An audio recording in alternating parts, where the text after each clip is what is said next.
Durante pronunciamento ao vivo, o ex-deputado Coronel Tadeu defendeu a proposta de emenda à Constituição proposta pelo senador Márcio Bittar para proibir a participação de ministros do Supremo Tribunal Federal no Tribunal Superior Eleitoral.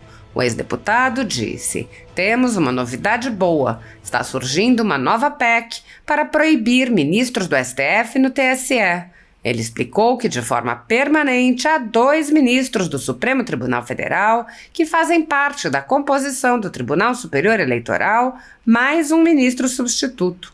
O ex-deputado explicou ainda que o presidente do TSE é sempre um ministro do STF. Coronel Tadeu expôs: a PEC propõe que os ministros do STF não mais participem do TSE. O ex-deputado relatou que a PEC do senador Márcio Bittar já tem 24 assinaturas e, com mais 3 apoios, poderá começar a tramitar no Senado. Ele disse: "Uma boa notícia, uma boa ideia também do senador Márcio Bittar."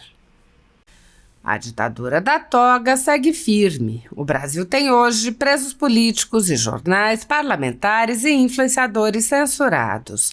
A Folha Política tem toda a sua receita gerada desde 1º de julho de 2021, confiscada por uma canetada do ministro Luiz Felipe Salomão, ex-corregedor do TSE, com o aplauso e o respaldo dos ministros Luiz Roberto Barroso, Alexandre de Moraes e Edson Fachin. Todos os rendimentos de mais de 29 meses de trabalho do jornal estão sendo retidos sem justificativa jurídica. Anteriormente, a Folha Política teve sua sede invadida e todos os seus equipamentos apreendidos a mando do ministro Alexandre de Moraes. Mesmo assim, a equipe continuou trabalhando como sempre, de domingo a domingo, dia ou noite, para trazer informação sobre os 3 poderes e romper a espiral do silêncio imposta pela velha imprensa, levando informação de qualidade para todos os cidadãos e defendendo os valores, as pessoas e os fatos excluídos pelo mainstream, como o conservadorismo e as propostas de cidadãos e políticos de direita. Se você apoia o trabalho da Folha Política e pode ajudar a evitar que o jornal seja fechado, pela ausência de recursos para manter sua estrutura, cumprir seus compromissos financeiros e pagar seus colaboradores, doe qualquer valor à empresa Raposo Fernandes por meio do Pix, cujo QR Code está visível na tela, ou por meio do código ajude@folhapolitica.org.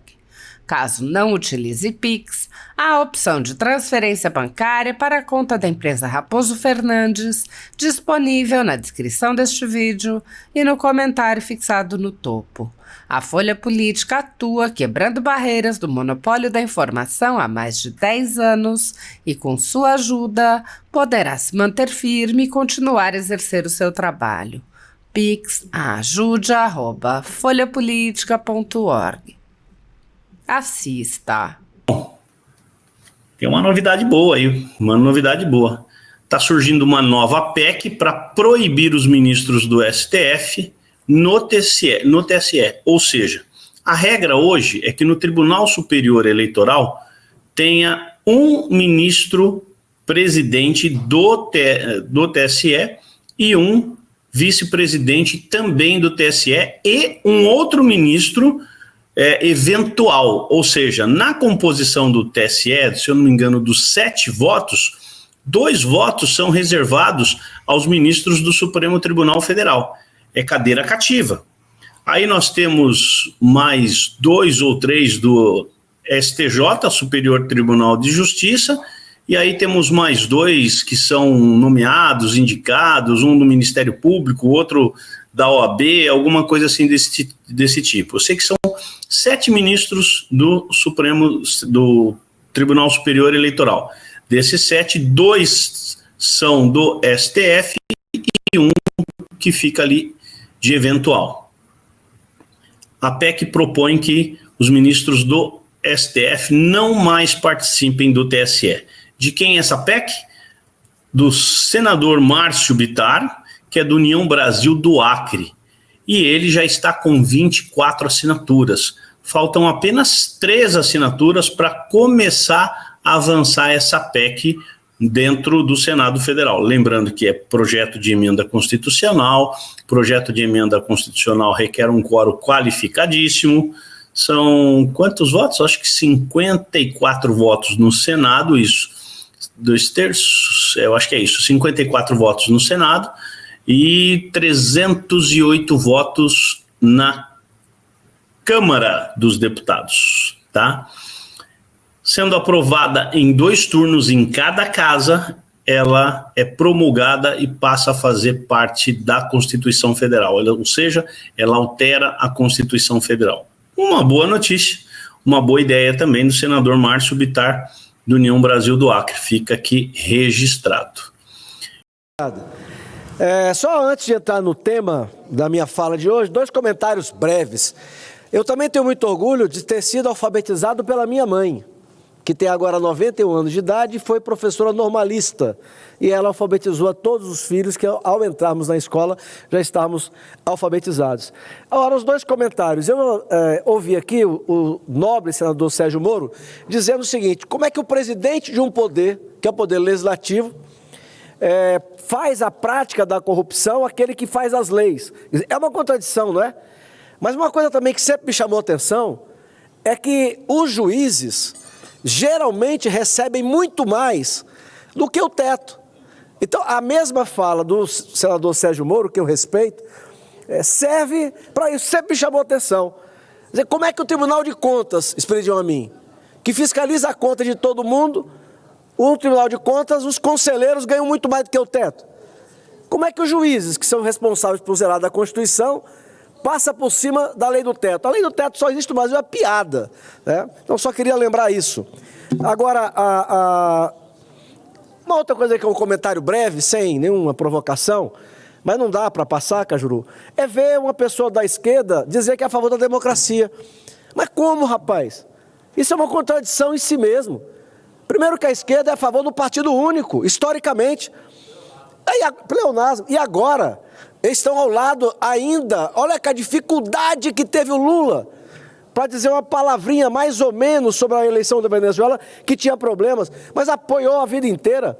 Todos os regimes autoritários, as ditaduras do mundo inteiro, né? E aí a turma do PT tem a cara de pau de falar que defende a democracia.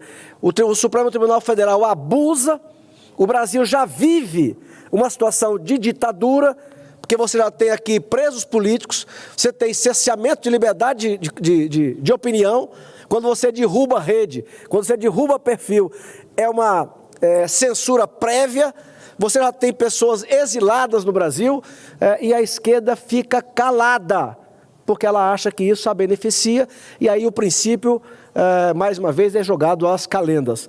Mas, senhor presidente, a razão de ser da minha fala hoje é a respeito de uma emenda constitucional que eu quero aproveitar e pedir a Vossa Excelência a assinatura, que é uma alteração da composição do Tribunal Superior Eleitoral, do TSE. Passo a ler. Já faz algum tempo que vivemos no Brasil um momento político extremamente delicado. O equilíbrio entre os 3 poderes da República, que deveria ser a base da nossa democracia, se tornou um sonho. Um ideal do qual nos distanciamos mais e mais a cada dia. No Brasil, temos um superpoder. Ele julga. Aliás, essa seria a sua função. Mas ele também legisla, extrapolando suas prerrogativas e avançando sobre as competências do Congresso Nacional. E ele também administra todos os aspectos deste pilar fundamental da democracia, que são as eleições. Situação grave, insustentável, contra a qual alguns de nós protestamos praticamente em todas as sessões plenárias. Reclamar é bom, principalmente quando estamos com razão, mas só reclamar não muda a legislação. É preciso agir. Então, eu gostaria de informar e pedir o apoio dos colegas, senadores e senadoras, que apresentei uma proposta de emenda à Constituição, cujo objetivo é justamente ajudar a reconquista do equilíbrio e da harmonia entre os poderes da República no nosso país. A PEC, senhoras senadoras e senhores senadores, propõe alteração na composição do Tribunal Superior Eleitoral. e já foi assinada por vários parlamentares. Agradeço aqui desde já o apoiamento dos colegas Plínio Valério, Damares Alves, Stevenson Valentim, Jaime Bagatoli, Hamilton Mourão, Isalci Lucas, Flávio Azevedo, Flávio Bolsonaro, Jorge Seife, Jorge Cazuru, Marcos Rogério, Messias de Jesus, Magno Malta e o senador Cleitinho, que acabou de me dizer que vai assinar também. E eu já pedi aqui a todos os colegas, muito me honra, o senador Esperidião a mim, ter a sua assinatura nessa nossa iniciativa. O TSE compõe-se atualmente de 7 membros, 3 juízes, entre os ministros do Supremo. Portanto, o Supremo Tribunal Federal, das 7 cadeiras, detém 3. E indica 2. Portanto, ele tem influência em 5 das 7 cadeiras que tem o TSE. 2 juízes dentre os ministros do Superior Tribunal de Justiça, o STJ. E 2 juízes, que já foi até mencionado, e 2 serão aqueles advogados de notável saber jurídico e idoneidade moral, indicados pelo Supremo Tribunal Federal e escolhidos pelo Presidente da República. Essa composição tem sido praticamente a mesma desde 1932. Aqui é importante lembrar a dimensão da tarefa do TSE. Não é pouca coisa, cabe à Justiça Eleitoral planejar, organizar e conduzir todos os pleitos eleitorais do país nos níveis municipal, estadual e federal. Garantir a segurança e o transporte das urnas, fiscalizar as campanhas, as propagandas, as pesquisas e as votações, registrar os partidos políticos, fiscalizar sua atuação, julgar suas prestações de contas, diplomar os eleitos e julgar todas as ações judiciais relativas às eleições. Não é pouca coisa mesmo. À frente de toda essa estrutura está o Tribunal Superior Eleitoral, composto majoritariamente, como seria de se esperar, por membros do próprio Poder Judiciário. Nós propomos, senhor presidente, que essa composição seja modernizada. E já explicamos motivos. É natural que uma parcela dos processos julgados no TSE suba ao Supremo Tribunal Federal. É natural também que um processo julgado por determinado ministro ou ministra do TSE seja julgado ou até mesmo distribuído a este mesmo ministro, a esse mesmo juiz do Supremo Tribunal Federal, dado o número reduzido de juízes em ambas as cortes. Imagine, por exemplo hipotético, que é parte de uma ação judicial e essa ação é julgada por um juiz que dá a razão para outra parte. Você naturalmente recorre, vai para a instância superior, mas surpresa, nessa instância superior, o mesmo juiz vai julgar a ação novamente. Não parece justo e nem parece razoável. É a mesma coisa que ir a um médico, receber um diagnóstico e pedir uma segunda opinião para o mesmo médico. Não faz qualquer sentido.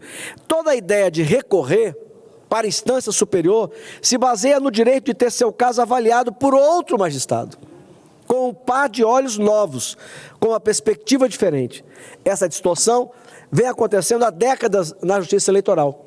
Processos julgados pelo mesmo ministro X no TSE, posteriormente julgados também pelo mesmo ministro X no Supremo Tribunal Federal. Seria natural que quando isso acontecesse, o ministro se declarasse impedido, mas não é o que acontece. Uma súmula de 60 anos atrás já garantia aos ministros do TSE, do STF, o direito de julgarem no Supremo o mesmo processo que haviam julgado no TSE. Que está claríssimo que se formos esperar o próprio judiciário corrigir essa irracionalidade, podemos esperar sentados. Sendo assim, defendo que o Congresso Nacional assuma a responsabilidade de corrigir essa distorção, alterando a composição do TSE de forma que aquela corte não mais conte com o ministro do STF entre seus membros. Nossa proposta defende um Tribunal Superior Eleitoral que seja composto por 2 membros, mantém, os 2 membros do STJ, um advogado indicado pela OAB em lista tríplice e nomeada pelo Presidente da República, e 4 cidadãos de notável saber jurídico e idoneidade moral, 2 deles indicados pelo Senado e 2 deles indicados pela Câmara Federal. A PEC, portanto, já encaminhando para o final, senhor presidente, a PEC, portanto, lida com o problema da suspeição de forma simples e direta. Além disso, ela democratiza e diversifica a composição do TSE, incluindo a Câmara e o Senado, entre as instâncias que irão indicar os magistrados daquela corte. O Tribunal Superior Eleitoral passaria a ser formado pela cooperação efetiva de todos os 3 poderes da República, e não apenas por 2 deles.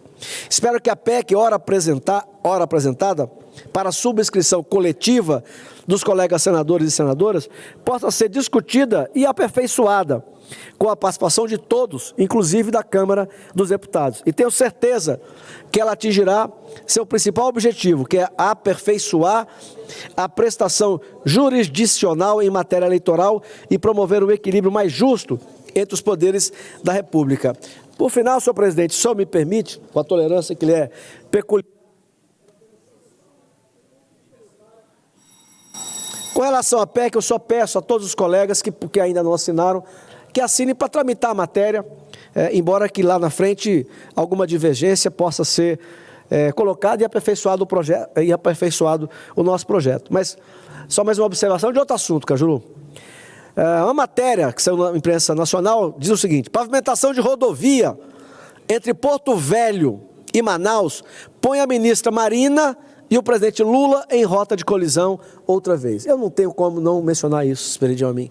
Vossa Excelência, que é de um estado rico, um dos estados com o maior IDH do Brasil, mérito de vocês, mas na Amazônia, nós vivemos, senadora Rosana, do Mato Grosso, estado que eu já morei, quando subia com minha família, ainda menino, por rumo do Acre, mas moramos no Mato Grosso. Como é que se proíbe fazer estradas no Brasil, Cajuru? Eu já falei disso não sei quantas vezes. No Acre, 4 R$250. Agora, por que está isolado? Porque o rio está seco e não pode fazer estrada. Como é que alguém, a mim, no futuro, vai explicar numa universidade, em qualquer lugar do planeta, que no lugar chamado Brasil, na Amazônia, por exemplo, principalmente, se proíbe fazer estrada? É bom lembrar que a única ligação de Manaus com o Brasil é essa rodovia, é essa BR. E a ministra Marina, mancomunada com as ONGs que recebem dinheiro de fora do Brasil para defender o interesse deles e não os nossos. Isso é uma realidade. Vou repetir, a ministra Marina, que é mancomunada com tudo que é ONG que não presta serviço à Noruega, ao Canadá, aos Estados Unidos, ao Reino Unido, não ao Brasil. Trabalham contra. Agora nas queimadas, alguém viu alguma ONG dessas que recebem bilhões atuando para ajudar a apagar fogo? Sumiram tudo. Inclusive sumiram de presença física e verbal, desapareceram. O problema não é deles. E ela continua trabalhando para proibir que o Brasil tire petróleo e que a Amazônia possa ter as obras de infraestrutura, sem as quais, nós nunca sairemos do posto de região mais pobre do Brasil. Essa aqui é uma das loucuras que eu acho que isso acontece no Brasil, e eu queria deixar isso aqui registrado. Muito obrigado, senhor presidente, pela tolerância. Presidente, uma parte? Claro, prazer. Muito. Bom,